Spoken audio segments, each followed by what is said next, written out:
Bonjour, bonjour. Encore une fois de plus, je veux dire merci à tous ceux et celles qui me suivent et qui aiment ce que je fais.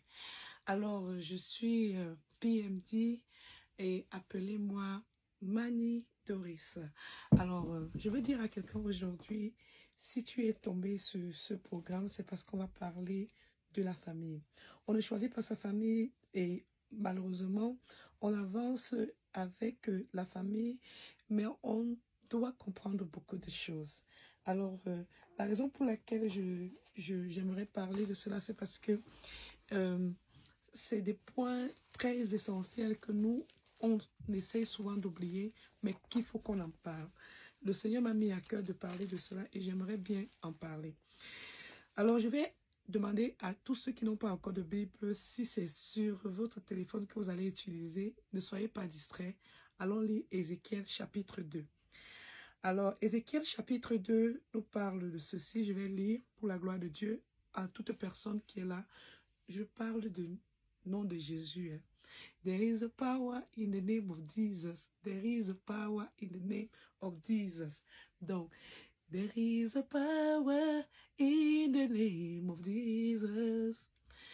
There is a power in the name of Jesus. To break every chain, to break every chain, to break every chain.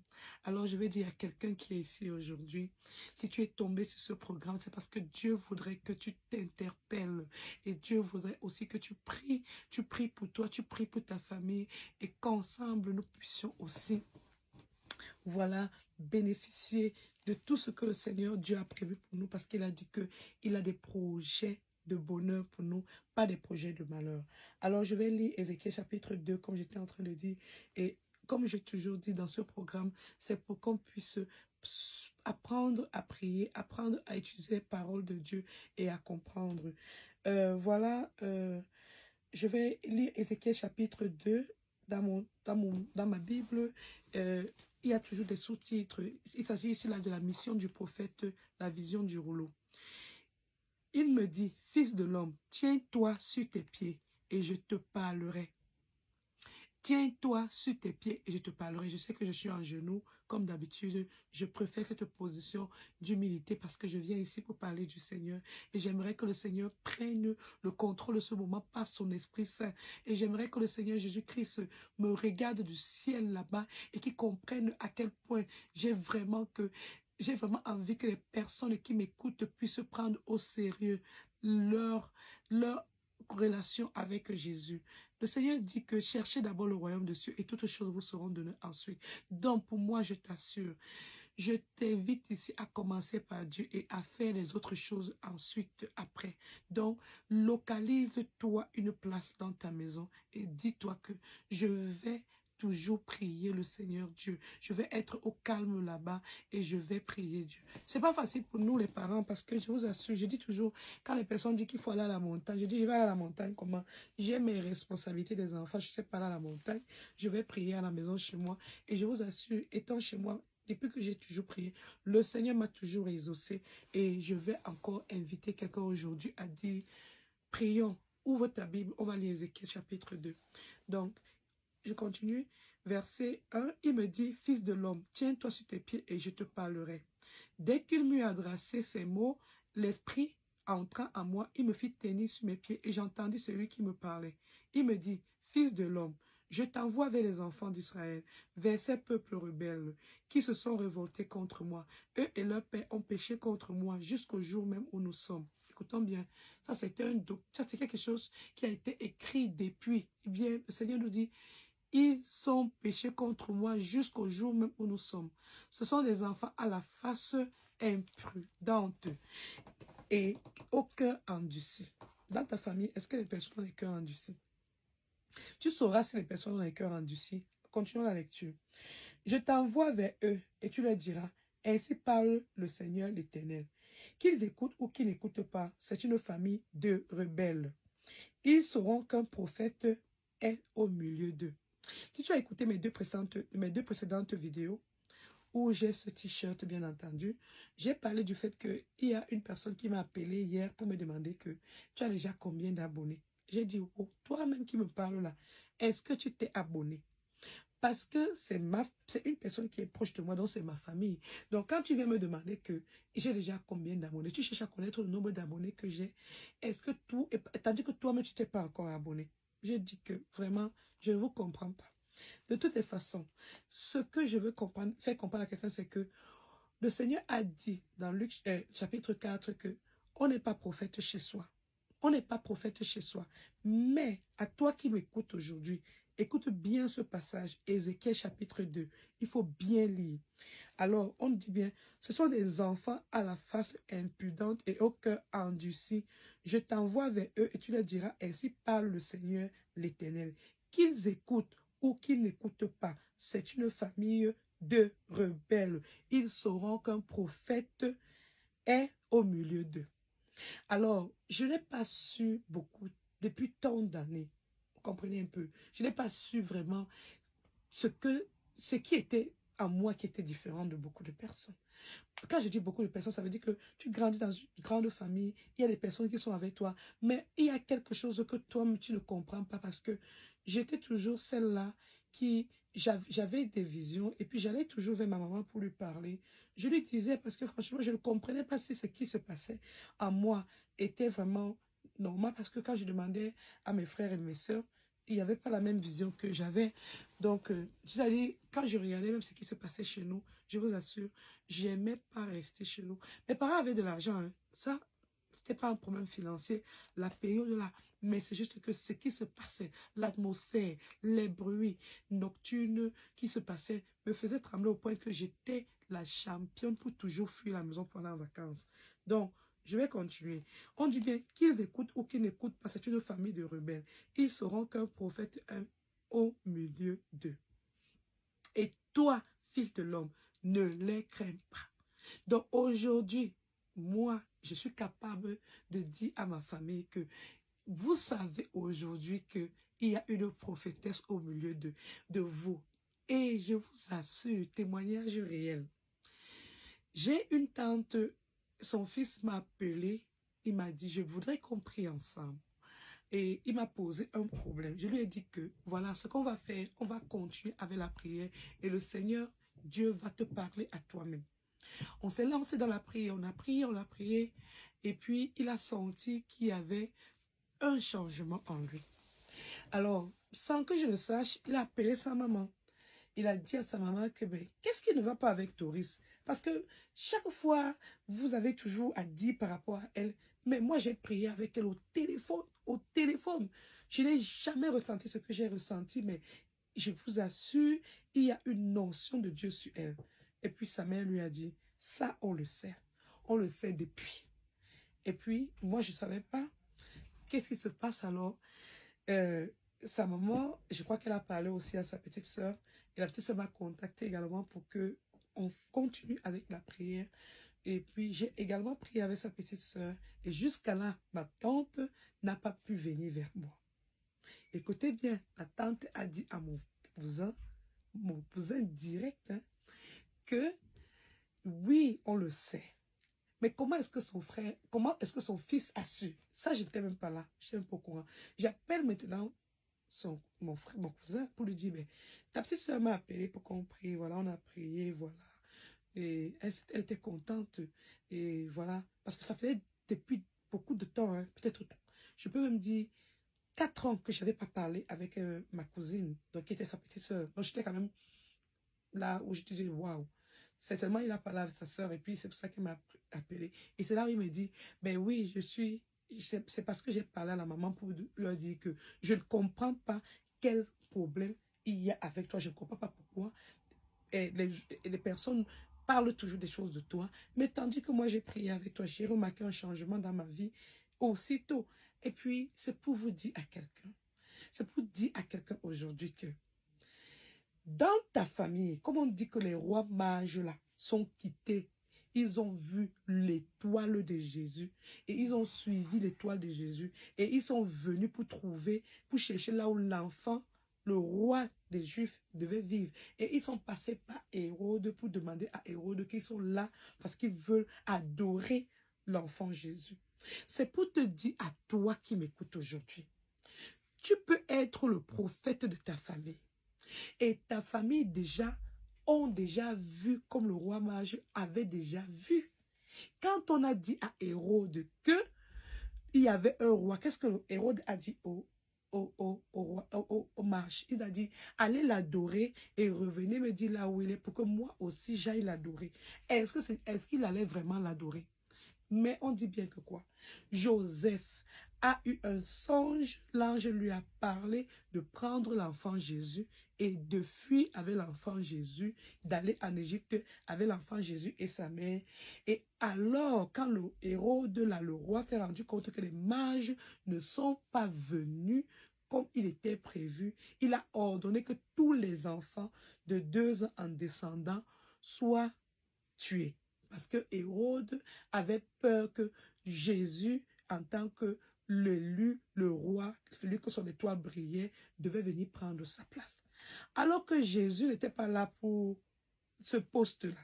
Donc parfois, il y a des gens qui ont déjà vu ton étoile avant. Ils ont déjà vu ton étoile, même quand tu accouches là, ils ont déjà vu ton étoile. Et qu'est-ce qu'ils font maintenant? Ils vont créer un agenda, ils vont dessiner un schéma pour pouvoir te nuire. Alors c'est pour ça que j'ai dit aujourd'hui que on va parler de la famille. Dans quelle famille tu es né? Il y en a qui vont dire qu'ils sont orphelins de père et de mère. Comme je dis souvent à ma belle-sœur, c'est bien de dire que tu es orphelin de père et de mère parce que tu as quand même cette capacité de dire que si ton père et ta mère étaient là et devaient t'aider. Moi qui te parle là, mon père est en vie, ma mère est en vie, mais je ne reçois pas d'aide d'eux. Qu'est-ce que tu voudrais que je te dise? Encore, ce sont encore parmi les parents là, les tantes là, il y en a qui te mettent encore sur la mauvaise route, qui ne peuvent pas te donner le bon conseil. Ça veut dire que, est-ce que moi là, je suis venu avec un livre de la vie? Quand je suis sortie du ventre de ma mère, est-ce que je suis sortie avec un livre pour qu'on me dise que quand il faut ceci, tu vas faire comme ça, là, tu vas faire comme ça? Moi, je ne connais pas. Je suis pas venue avec un livre de la vie. Et non plus, j'ai grandi jusqu'à ce que je suis devenue comme je suis là avant de comprendre que il y a des personnes qui arrivent sur cette terre, ils sont directement initiés dans le monde de la sorcellerie. Moi, j'ai pas connu ça. Je ne savais pas. Mais je me suis dit, tu te rends pas compte que c'est parce que le Seigneur a mis une lumière dans toi. Depuis dans les entrailles de ta mère. C'est pour cela que allez lire Jérémie 1. Le Seigneur nous dit que avant que tu ne fusses formé, je te connaissais déjà. Avant que tu ne fusses sorti du ventre de ta mère, je t'avais déjà établi prophète des nations. Donc ça veut dire que quoi? Il y a des personnes que depuis le ventre de leur mère, le Seigneur t'a déjà consacré, établi comme prophète et prophétesse de ta famille. Donc, quand vous écoutez ici Ézéchiel chapitre 2, le Seigneur dit que quoi? Il dit bien qu'il envoie Ézéchiel aller parler. Et il dit bien, ce sont des enfants à la face impudente et au cœur endurci. Je t'envoie vers eux et tu leur diras, ainsi parle le Seigneur, l'Éternel, qu'ils t'écoutent, qu'ils écoutent ou qu'ils n'écoutent pas.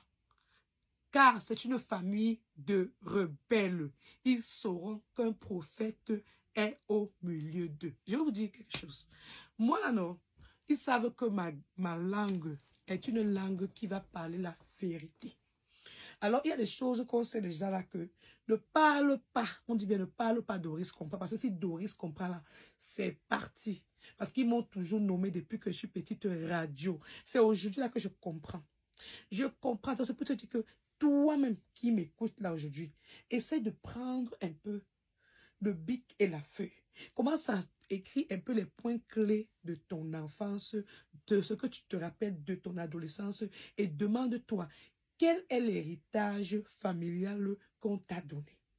Parce que, je répète et je redis encore, si l'héritage familial que tu as reçu, c'est être initié à voler la nuit, à faire la sorcellerie, à partir déranger les gens, à détruire les gens, à être dans la jalousie, à ne pas être contente du progrès des gens, à être là toujours à faire le commérage, à être là toujours à créer les disputes, à être là toujours à cogner les têtes des gens, à être le destructeur. Si c'est ce qu'on t'a donné comme héritage familial, sache que le Seigneur dit dans Galates chapitre 5 que ceux qui pratiquent de telles choses n'entreront pas dans le royaume de Dieu. Donc, il est important qu'à la fin de ce message, ce que tu es en train de lire là maintenant, ou tu es en train d'écouter, il faut que tu saches que si ta famille ne t'a pas, l'héritage que ta famille t'a donné durant ton enfance jusqu'au jour où nous sommes en train de parler là, si ta famille ne t'a pas donné l'amour et t'apprendre à transférer l'amour, si tu ne connais pas ce que c'est que l'amour, parce que je vous assure,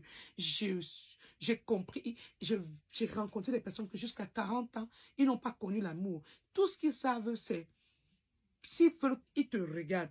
Ils sont jaloux de ce que tu possèdes. Ils veulent ce que tu possèdes. Pour eux, ce que tu as là, ça, tu ne devrais pas avoir, ça les appartient. Et ils veulent prendre cela de force. Ils veulent s'accaparer de ta part. Alors que ça ne les appartient pas. Donc, quelqu'un entre dans ta vie. La personne veut prendre ce qui t'appartient de force. Donc, il y a des personnes qui, depuis le ventre de leur mère, on leur a mis dans leur cerveau là que il faut utiliser des méthodes qui ne sont pas dans la Bible pour pouvoir atteindre leurs objectifs. Ils sont prêts, déjà plus très jeunes. Ils savaient déjà comment on en voûte. Ils déjà très jeunes. Vous allez me parler de quoi? Comment on peut me dire qu'un enfant de 10 ans au Cameroun est capable d'aller jusqu'à l'école avec le bonbon et il empoisonne les enfants? Qui lui a appris le poison? Si ce n'est pas sa propre famille dans laquelle il est né. Donc, je suis ici là pour dire à quelqu'un que quand on va te dire qu'on ne choisit pas sa famille, et je suis d'accord, mais tu as peut-être atterri dans cette famille parce que Dieu t'a choisi en tant que prophète dans cette famille-là pour mettre un stop à ce qui se passe. Écoutons bien ce que je vais dire.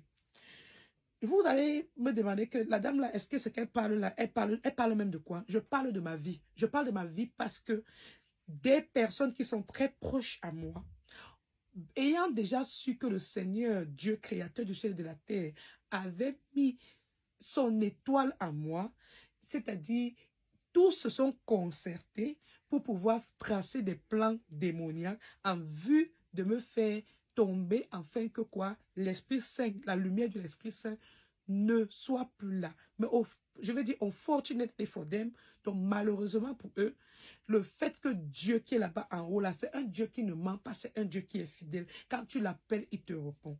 Donc ça veut dire qu'il y a des barrières aussi que, en tant que toi-même chrétien, tu dois faire tout et tout pour ne pas traverser. Comme je vous ai toujours dit, je suis baptisé catholique. Alors, j'ai aimé Dieu. Mes parents n'étaient pas des personnes qui allaient à l'église, donc c'est pour dire que, j'ai aimé Dieu parce que voilà, j'aimais la parole de Dieu, j'aimais regarder, j'aimais pas entendre parler de Jésus depuis si petite. Et j'ai décidé chez nous de me baptiser et mes frères, mes soeurs m'ont suivi et j'étais contente. Et je vous assure, dans ma famille, c'était toujours que elle veut toujours qu'elle montre qu'elle prie. Elle veut toujours dire qu'elle prie trop. Elle veut toujours dire qu'elle prie trop. Elle prie trop, pourquoi elle a les problèmes? Pourquoi elle a les problèmes? Peut-être tu dis que tu pries trop, Jésus, pourquoi tu as les problèmes? Tu dis que tu pries trop, Jésus, mais tu as le cœur noir. Qui a le cœur noir? Parce que ta famille t'a déjà localisé. C'est toujours moi qui est capable de t'apporter un bien, qui est capable de t'apporter quelque chose et qui est capable d'aider tous mes frères et sœurs. Quand on vous parle de l'histoire de Joseph dans la Bible, c'est vrai. C'est-à-dire, quand Dieu met une famille, il a également mis un Joseph dans cette famille. Ce Joseph-là, c'est que le Seigneur va te donner pour que tu puisses aussi donner aux autres. Tu comprends un peu? Donc, c'est déjà comme ça. C'est la nature. Alors, ces personnes-là se disent que quand ils vont faire leur pratique, là, ils se disent que c'est leur pratique là qui font en sorte que tu donnes. Et pourtant, Dieu a déjà mis en toi cette capacité de vouloir partager. Tu le partages parce que c'est comme ça que Dieu t'a conçu. Mais eux, ils se disent que c'est leurs hôtels sataniques qu'ils ont créés, qui font en sorte... Écoutez la ruse du diable. La ruse du diable, le diable tourmente les personnes. Alors, c'est pour dire que quoi? Joseph avait été vendu par ses frères. Mais est-ce que quand Joseph a réussi et que ses frères sont revenus, est-ce que Joseph les a pardonnés et il les a toujours aidés? Non. C'est pour dire que quoi? Moi-même qui vous parle là aujourd'hui, mes frères, mes sœurs m'ont montré, et ma mère y comprise, m'ont montré des choses que je suis restée comme ça. Je me suis demandé si j'étais dans un film de Nollywood. Et j'ai dit au Jésus que je prie, Papa Yahweh, ce n'est pas nouveau ce qui m'arrive. Parce que j'ai lu la Bible. Et j'ai compris l'histoire de Joseph. Et je comprends que je suis en train de traverser l'histoire de Joseph. Je veux que tu me donnes le courage de continuer à avancer au nom de Jésus-Christ. Je veux que tu me donnes le courage de continuer à lire la parole de Dieu et de chercher à te connaître plus et de ramener les âmes vers toi. Ceux qui connaissent ma vie en particulier, certaines personnes qui connaissent ce que je traverse sont contents aujourd'hui, je vous dis, d'arrêter leur Bible. Parce que toutes ces personnes savent ce que j'ai traversé. Alors, quand je parle là aujourd'hui, je parle à quelqu'un pour te dire qu'il y a la puissance dans le nom de Jésus. Il y a la puissance dans le nom de Jésus. Même si c'est ta mère qui t'a accouché, elle n'a pas le droit de terminer ta vie. Parce que dis à ta mère que avant que je ne sois formée dans ton sein, le Seigneur avait déjà un projet pour moi. Ça, c'est écrit dans Jérémie 1. Hein? Allez lire Jérémie 1. Et pourquoi je veux vous dire cela? Parce que beaucoup de chrétiens, beaucoup des élus de Dieu tombent dans les pièges des parents. Parce que le diable est rusé. Pourquoi je vous dis que le diable est rusé? Allez lire Luc chapitre 4, où Jésus a été tenté par le diable au désert. Jésus a fait 40 jours de jeûne et il s'est retrouvé en train d'être tenté par le diable. Qu'est-ce qui se passe? Jésus a fini son jeûne, ce qui est sûr, il devait avoir faim. Le Seigneur, Jésus-Christ, a répondu au diable quand le diable lui a dit, si tu es le Fils de Dieu, transforme ces pierres en pain. Et Jésus a dit, l'homme ne vivra pas de pain seulement, mais de toute parole qui sortira de la bouche de Dieu. C'est pour dire à quelqu'un que quoi? Parfois, tes propres ennemis font semblant de te nourrir, mais ce sont eux qui sont là pour te tuer. Parce que la nourriture là même que te donne là, il faut d'abord te poser la question que qu'est-ce qu'ils ont mis dans cette nourriture avant de te donner. Parce qu'il y a des personnes, sataniquement parlant, qui sont programmées, qui utilisent leur programmation satanique et ils envoûtent la nourriture et ils te donnent, tu manges. Ton cerveau est formaté. Au lieu de faire le travail que Dieu t'a envoyé sur la terre, tu commences à être dans la servitude, tu commences à être des esclaves. Ils sont contents parce que ta vie tourne en rond. Parce que le moment où ils t'ont déjà donné cette nourriture que tu as mangée, parce que tu n'as pas appelé le sang de Jésus-Christ pour laver cette nourriture et que tu n'as pas béni, parce que tu as fait confiance à ces personnes, tu manges de la nourriture qui te détruit. Une nourriture satanique où ils vont dans leur monde maléfique, ils ont les produits démoniaques, ils incantent cette nourriture, ils préparent, ils te donnent, tu manges. Et c'est comme ça là que tu te retrouves en train de faire des choses que ne sont pas pour la gloire de Dieu. Alors je parle à quelqu'un aujourd'hui pour te dire que dans Luc chapitre 4, qu'est-ce qu'il est encore écrit? On dit bien que Satan a pris Jésus, il l'a amené, il a présenté tout. Il a dit que si tu te prosternes devant moi, je te donnerai tout cela. Et Jésus lui a dit que quoi? Tu adoreras le Seigneur ton Dieu, un seul. Il ne peut que se prosterner devant Dieu. Donc quand vous me voyez dans la position, c'est là. Je suis prosterné devant mon Dieu créateur du ciel et de la terre pour lui dire que Papa Yahweh, je fais ces vidéos-là pour la gloire de Dieu. Je fais ces vidéos-là pour dire à quelqu'un qui est dans un trouble familial que ne t'inquiète pas, Jésus est là pour te sauver. Invoque le nom de Dieu d'Israël et dis que Seigneur Jésus-Christ, c'est toi qui m'as envoyé dans cette famille et tu dois me donner la force, la protection que tu as promis de donner. Parce que dans Jérémie chapitre 1, il est écrit que ils vous feront la guerre, mais ils ne vous vaincront pas. Parce que moi, l'Éternel des armées, je suis là pour te délivrer. Alors, sois fidèle à ta parole. Délivre-moi de ma famille, de mes proches qui me nuisent au nom de Jésus-Christ. C'est facile de savoir quand ta famille te nuit. Ils sont toujours les premiers à vouloir écouter tout ce que tu fais. Ils sont toujours là à faire semblant quand quelque chose de bien t'arrive. Mais ils sont là quand le malheur t'arrive et dit que ouais, patience, ouais, patience. Mais dès que tu soulèves un peu la tête pour sortir là, ils sont encore là rapidement pour chercher à connaître tous les contours de cela et afin de pouvoir gâter ton projet. Ce sont les mêmes personnes qui sont là. Parce que tout ce qu'ils veulent, c'est quoi? Ils veulent te faire sortir du plan de Dieu et te faire entrer dans le monde démoniaque. Parce que tu es né dans une famille, tu ne sais pas, tu es arrivé. Il y a des personnes qui avaient déjà des alliances sataniques avant. Les ancêtres louaient des faux dieux, les idoles, tout ce qu'ils faisaient là, tout ce qui est des gris-gris là. Tous ces ancêtres-là, la majorité ont fait des alliances, des pactes. Il y a des personnes qui se retrouvent aujourd'hui, tu n'arrives pas à te marier, tu n'arrives pas à faire des enfants, tu n'arrives pas à dépasser un niveau parce que les familles ont signé des pactes. Ils ont vendu soit les enfants de leur famille, ils ont vendu soit le mariage de leur famille, ils ont vendu soit le succès de leurs enfants.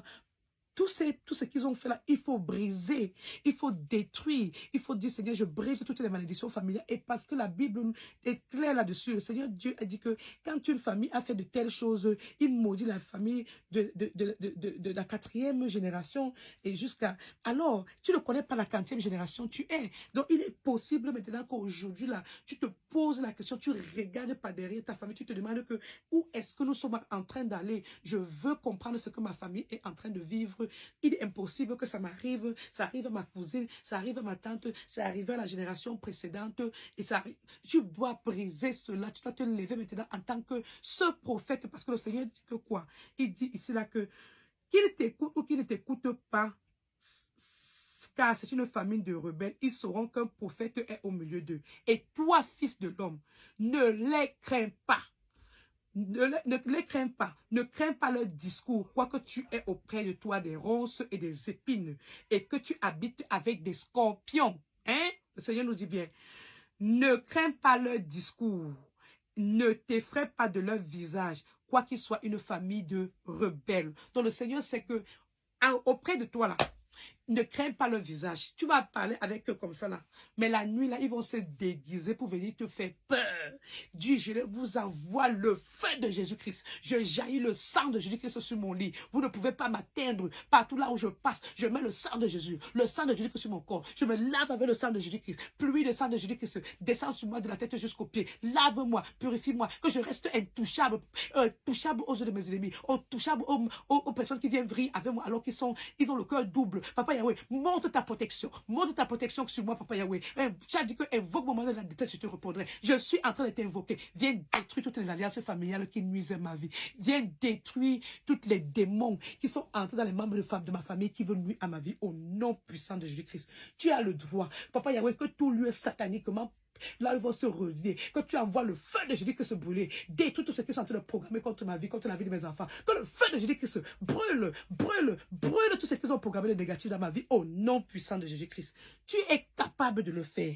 Parce que le Seigneur dit que quoi? À la prononciation du nom de Jésus, tout genou doit fléchir. Donc tu dis que maintenant, je vous commande, vous, esprit démoniaque dans ma maison, sortez au nom de Jésus-Christ. Je vous commande de vous mettre à genoux et sortez, ne revenez plus. Mon corps, c'est le temple du Saint-Esprit. Tu répètes 7 fois. Mon corps, c'est le temple du Saint-Esprit. Mon corps, c'est le temple du Saint-Esprit. Je vous détruis avec la puissance du nom de Jésus-Christ. Et le Seigneur Jésus nous a assuré.